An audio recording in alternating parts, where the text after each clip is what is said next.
afternoon, and thanks for joining us. I'm Judy Simpson. Vermont's landscape could be described as a sensory experience. Most of us are moved by the sweeping vistas of Lake Champlain or by the smell of fresh cut hay on a summer day and the feel of cool, crisp fall air. A recent event at the University of Vermont challenged the senses of students and staff to draw them even closer to the landscape. Across the Fence's Rebecca Gollin tells us more.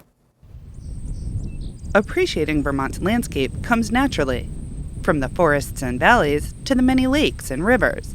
And although many Vermonters feel close to the land, there are countless things we don't know about it.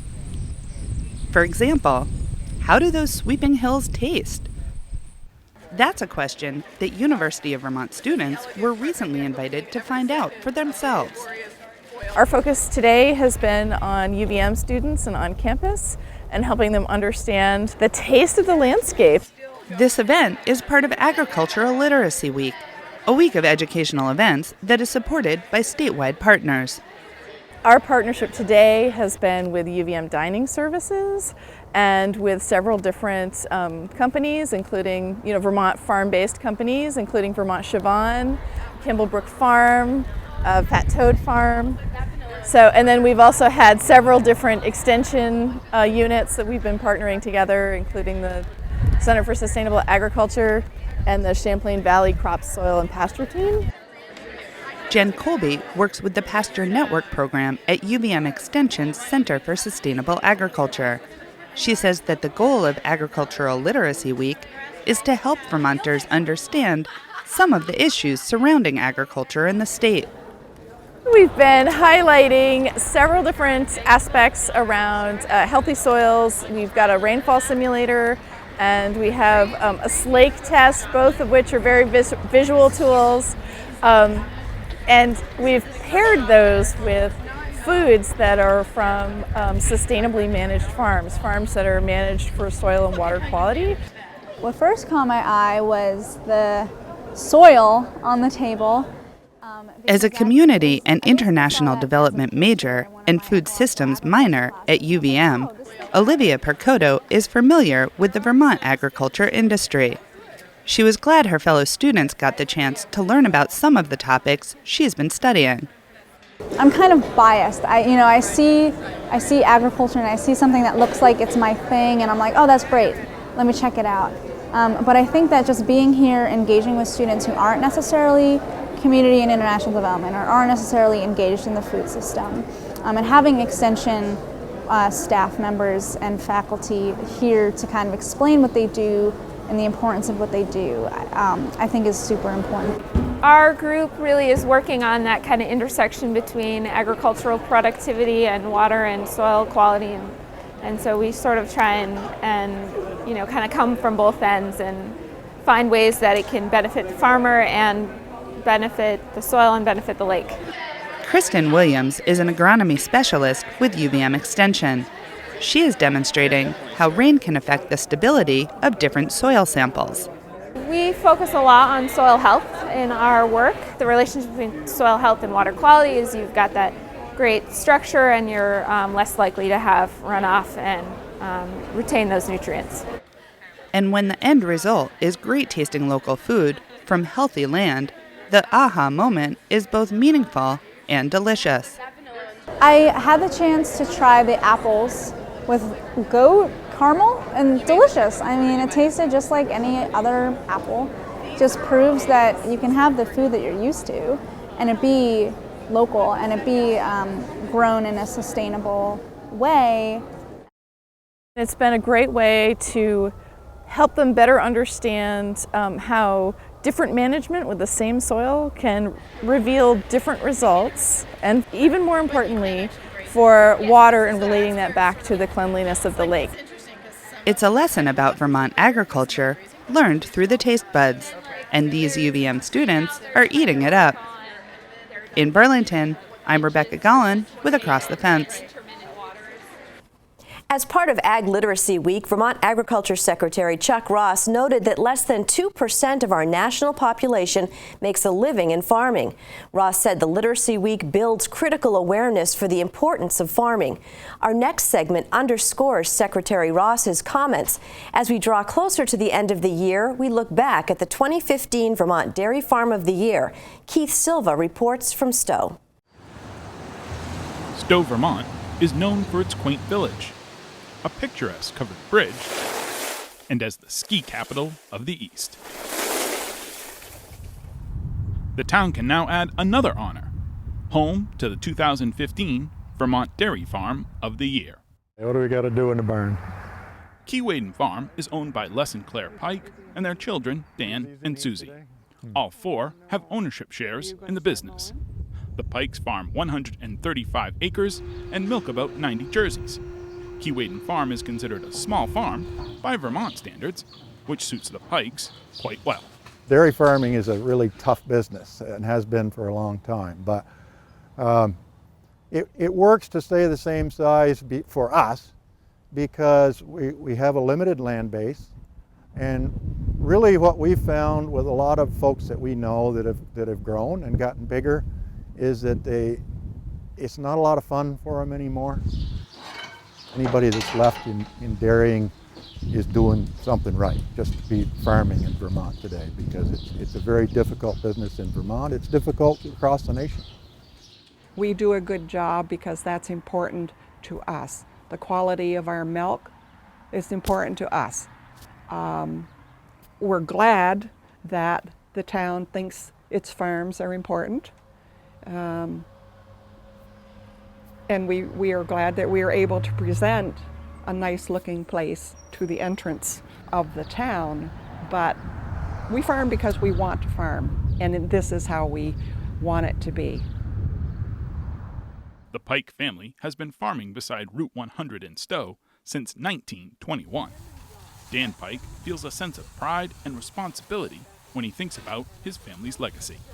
I didn't know my great-grandfather, but my grandfather and my father grew up in this town, and they've made a real good name for us, I think, and I think I appreciate that, and I try to uphold that whatever I do as far as being in this town, and we've been around a long time, and I think we're kind of a staple here in this town. There's a lot of people that appreciate the open lands where there isn't that much of that left anymore, so I think that is the case for us. A key to the Pike's success over the years has been their willingness to adapt to new technology as long as it meets two criteria: be prudent and be efficient. So when Susie and Dan brought up the idea of robotic milking, Les was surprised but optimistic. If anybody told me in 1965 we'd be milking with robots someday, I'd have laughed at them. They're crazy. Besides the Pikes themselves, the robot milking machine is the only other worker on the farm. It's a labor-saving device for sure, but Les believes the robot has saved more than time and effort. We thought about robotic milking for 10 or 12 years before we finally decided to actually go into that. At that point, it was a near necessity if we were going to stay in business, and we didn't really want to get back into hired labor. So this robotic thing looked very good, and we've looked at them for 12 years, but in the last 5 or 6 years, they've improved to the point where now there's a payback to robotics. If you figure the numbers right, they can pay off in 5 to 7 years. So at that point, we pulled the trigger on that, and we're still learning how to use them, but it's been a good move, I think. Based on their milk production, they can get milked either 2, 3, or 4 times a day. They can go in as many times as they want, but if it hasn't been enough hours, then they'll just get kicked out and they won't get milked. If it's been enough hours, the machine will milk them and they'll get fed grain in the robot. To get milked probably takes an average of 6 minutes maybe. And a new heifer takes maybe anywhere from 3 days to 2 months to train, going on their own. Do you miss milking? No. That was the worst part of farming for me. I don't miss it at all. It's a lot less physically challenging, certainly no less mentally challenging, but a lot less physically challenging work to let the robot do the milking of the cows. It's a beautiful thing for cows, even more than people, because cows are just free to do what they want to do, whatever. It's a fabulous way to make your cows even calmer than they were before. Since he was in college at the University of Vermont, Les has always wanted to improve one farming inefficiency in particular: what to do with what's left behind. Cows are a fairly inefficient digester of feedstuffs, and so they make a lot of manure, and to be able to do something with that for a return is fascinating to me. Like their decision to put in the milking machine, the Pikes look to a developing technology, methane digesters, in order to solve the challenge of manure management. And then when a local company put on a presentation in Lamoille County, they were interested in putting a digester on smaller farms. The real reason that we decided to do it, a lot of people that gave us advice to say, you know, if you can help put this technology on small farms by being a guinea pig, if you will, for the first one in the country, and therefore maybe it would be, the research would show that it can be done on a smaller farm and pay off, then it was too good an opportunity to pass up with the grant money that we had to do it with. Well, all of our manure goes through the digester now. We're not selling power because we're too small, but we net meter. So that means that whatever power that generator produces, it'll roll our meters backwards. So the bottom line is it saved us about $400 a month off our electric bills in the last calendar year. And it gives us a bedding source for the cows, which is just a recycling thing. At the end of the digestion process, it separates the manure into solids and liquid. And the solids are 100% bacteria-free. They go back under the cows, and it makes a great bed for the cows. The cows love it, and gradually works back out of the stalls, back into the manure, and back through the digester. And so it saves us $6,000 to $7,000 a year in bedding costs. And sometimes you can't even buy bedding. So that's huge financially for us, even more than the power that we save. The Pikes' willingness to prize prudence and efficiency is the reason that their farm business is a success. It's this kind of stick-to-itiveness that all Vermont farmers are going to need to meet the challenges of the coming years. Big challenges in 2015. With the environmental regulations that farmers are going to be under coming forward, we need to be sure that the farmers that are farming are really understanding what their obligations are, what it means to be good stewards of the land, and to implement farming practices that do a great job doing that. And I think the Pikes are a great example of that type of farm. Kitsos oversees the Vermont Dairy Farm of the Year program. This farm stood out with the judging committee this year mostly because of the way they chose to find a farming style that fit the way they wanted to live. Instead of getting big, moving forward, and always being in a growth mode, they chose a breed of cows that fit the way they manage. They chose a breed of cows that fit the barn style that they have, and they chose robotic milking so that they wouldn't have to hire in outside labor and they could keep things as a reasonably manageable family unit farm.